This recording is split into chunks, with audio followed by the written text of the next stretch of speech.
Selamat ketemu teman-teman semua. Perkenalkan, nama saya Ruth Indroyono.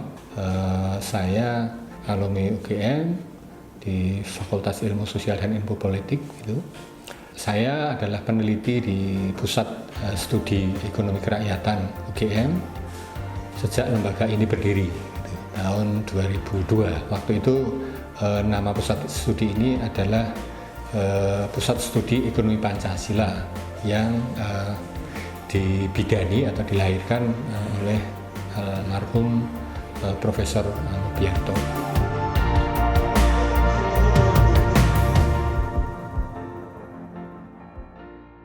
Diskusi kita terkait dengan pasar desa yang saya kira akhir-akhir ini menunjukkan urgensi untuk diperhatikan oleh baik dari perguruan tinggi maupun pemerintah. Pasar desa ini kalau kita lihat atau kita perhatikan itu selama ini memang belum banyak diperhatikan gitu ya. Baik oleh pemerintah daerah, termasuk juga oleh kita di perguruan tinggi, peneliti juga banyak yang belum banyak melakukan kajian ke sana. Padahal kalau kita lihat gitu ya dari statistik yang ada gitu ya, jumlah pasar desa ini di Indonesia itu jauh lebih besar gitu ya, karena lokasinya ada di desa-desa, bahkan misalnya dari studi kita terakhir di salah satu kawasan di Kulon Progo gitu ya, kawasan itu telah ditetapkan oleh pemerintah menjadi kawasan agrowisata terpadu kira-kira begitu. Nah, ketetapan pemerintah tersebut diwujudkan gitu ya di dalam bentuk peraturan yang mengelompokkan kawasan itu, atau kawasan itu terdiri dari ada 2 kecamatan dan 6 desa.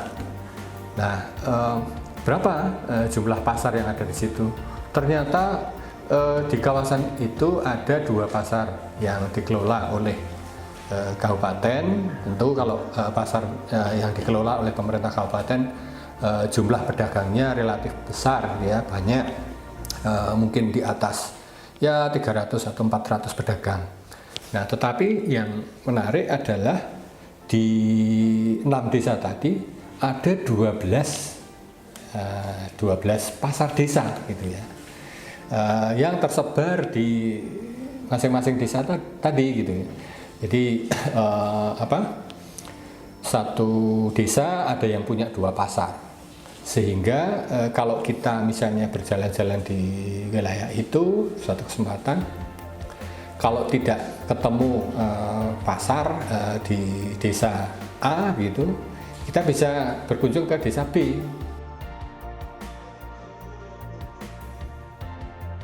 Kalau kita coba pelajari ya, pasar-pasar desa ini perilakunya sangat unik gitu, menarik untuk kita coba dalami. Nah, pasar-pasar desa yang beroperasi itu umumnya skalanya gitu ya, skalanya memang tidak besar. Jadi kalau dari jumlah pedagang itu ya perkiraan sekitar 100 orang gitu. Tetapi bagi desa atau bagi kawasan tertentu di antar desa gitu ya, itu peranannya sangat penting gitu. Jadi kalaulah misalnya contoh satu pasar di salah satu desa di Kalibawang itu bukanya hanya 2 hari selama 1 minggu. Jadi pasar itu buka pada setiap hari pasaran Pon dan Wage. Nah, di situ kita bisa melihat jumlah pedagangnya ada sekitar 100-an. Kalau misalnya konsumen yang datang ke situ itu ya ada kebanyakan memang dari desa tersebut. Tetapi ada juga yang mereka berbelanja ke situ juga dari desa-desa yang ada sekitarnya gitu. Jadi peranan pasar ini sebetulnya sangat penting dari sisi penduduk desa sendiri gitu ya, yang kebanyakan memang profesi sebagai petani atau pekebun gitu, atau berusaha menanam memelihara ikan, ternak dan lain sebagainya. Itu dalam skala yang tidak terlalu besar gitu ya, mereka bisa langsung jual ke pasar-pasar itu. Artinya ini bagi masyarakat desa setempat itu merupakan jawaban gitu, kemana pemasaran dari produk-produk yang barangkali mungkin belum dikelola dengan baik gitu. Tetapi dengan skala yang kecil, hanya sekitar misalnya pisang hanya 1 tundun saja, mereka sudah bisa menjual ke pasar tersebut, sehingga rumah tangga di desa itu bisa mendapatkan pemasukan dari hasil kebun atau ladang tersebut gitu. Nah, persoalannya dari sisi kebijakan gitu ya, kami kira saat ini gitu, dan saya lihat peran pemerintah sangat penting gitu. Nah, betapa pentingnya saat-saat ini kalau misalnya kita lihat gitu ya, dari kebijakan pemerintah tampaknya juga mulai gitu ya, sudah mulai mencoba memperhatikan atau mencoba menseriusi isu-isu terkait dengan pasar desa. Nah, salah satu bentuk keseriusan pemerintah saat ini misalnya kita bisa lihat peraturan atau Permen Desa ya, peraturan Kementerian Desa dan Pembangunan Daerah Tertinggal dan Transmigrasi gitu. Nah, di situ peraturan Permen Desa nomor 14 tahun 2020 itu berisi tentang prioritas pemanfaatan dana desa di tahun ini gitu ya, di tahun 2021 ini. Nah, salah satu item di dalam lampirannya atau di dalam yang menjadi prioritas tadi itu adalah pasar desa gitu ya. Bagaimana mengembangkan atau merevitalisasi pasar desa, bagaimana mengelola pasar desa menjadi satu sarana gitu ya bagi masyarakat di lingkup pedesaan merasa terfasilitasi gitu ya dengan keberadaan pasar. Terfasilitasi tidak hanya dari sisi bagaimana mereka berbelanja, tetapi juga terfasilitasi dari bagaimana mereka bisa menjual juga gitu ya produk-produk yang dihasilkan dari kebun atau dari ladang mereka. Hal menarik lain itu adalah misalnya begini, ada kebetulan ketika saya berkunjung ke salah satu desa di sana, itu ada produk unggulan desa yang dikembangkan oleh banyak petani gitu ya, dalam bentuk misalnya ikan ya. Banyak masyarakat di salah satu desa di Kalibawang, Kulon Progo tadi itu mencoba mengembangkan mina padi gitu. Sudah beberapa tahun terakhir mereka coba kembangkan. Nah, persoalannya adalah tadi dalam hal bagaimana mereka memasarkan gitu.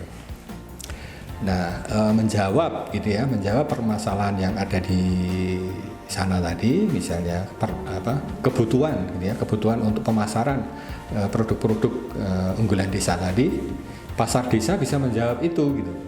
Jadi katakanlah misalnya pemerintah desa tersebut melakukan revitalisasi pasar desa, tidak hanya sebatas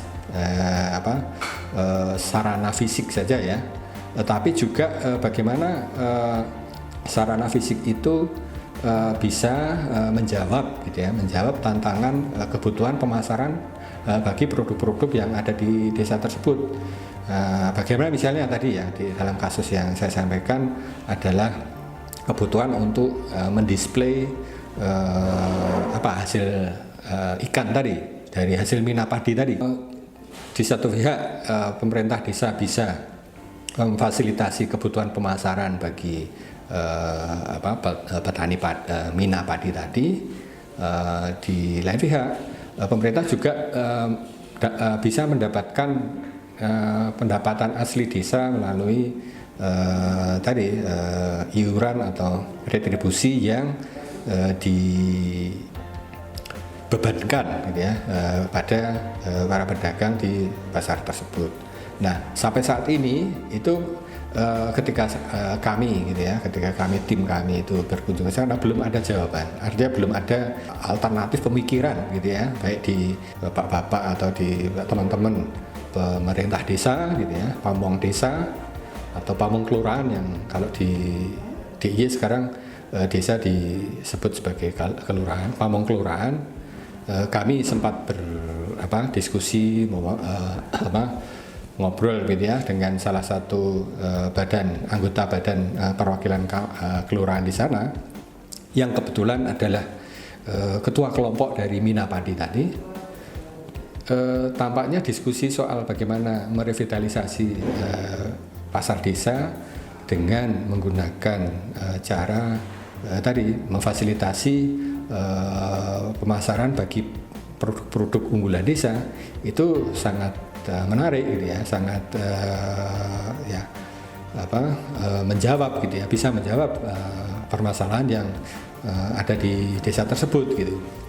Jadi kondisi ini memang perlu didalami ya. Kami selalu mencoba menggunakan perspektif yang lebih mendalami isu-isu yang ada dengan teman-teman peneliti yang berasal dari disiplin yang berbeda-beda, ada ekonomi, ada sosiologi, ada antropologi, gitu, ada pertanian, gitu. Kita bersama untuk mendapatkan satu rumusan atau formula atau kesimpulan bersama dilihat dari perspektif multidisiplin tersebut, sehingga alternatif solusi tadi ya bisa dilaksanakan gitu ya, lebih applicable istilahnya. Jadi ini ya tema pasar desa ini cukup menarik gitu.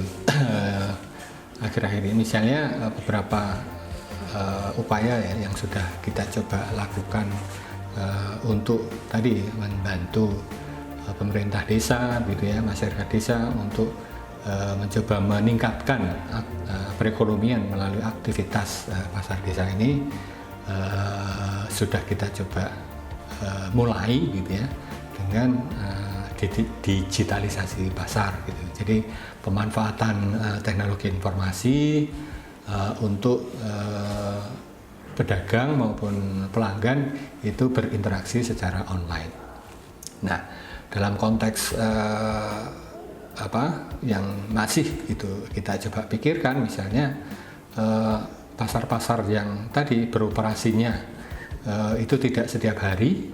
Nah, itu kan sebenarnya berpeluang gitu ya, berpeluang juga untuk memanfaatkan IT ini sebagai sarana atau peningkatan kapasitas pasar desa untuk ya pengembangan perekonomian di desa. Nah, ketika misalnya dari sisi kelayakan gitu ya, dengan satu pasar saja misalnya hanya beroperasi pada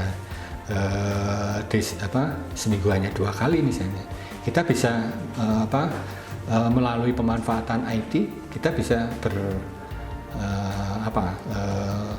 melakukan rekayasa bagaimana misalnya pasar online ini tidak hanya